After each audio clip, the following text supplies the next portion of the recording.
বেপর্দা নারী খোদার কসম সুখ দেয়। কারণ বেপর্দা নারী, বেহায়া নারী প্রতিনিয়ত তোমার চাইতে উত্তম পুরুষের দিকে তাকায় থাকে।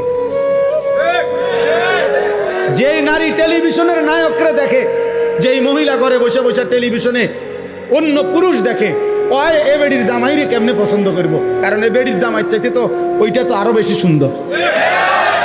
ওই বলবে যে আমার এটা কিটা দিছে, হ্যাঁ আমার দিয়ে একটা অজাত আমার কোহালে দিল,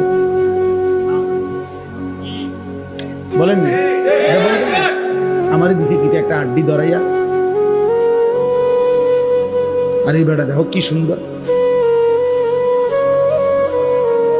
এই সুযোগ কে করে দিল? তাই আপনি স্বামী, আপনি বুঝেন না আপনার স্ত্রী টেলিভিশন দেখে কি দেখে, বলে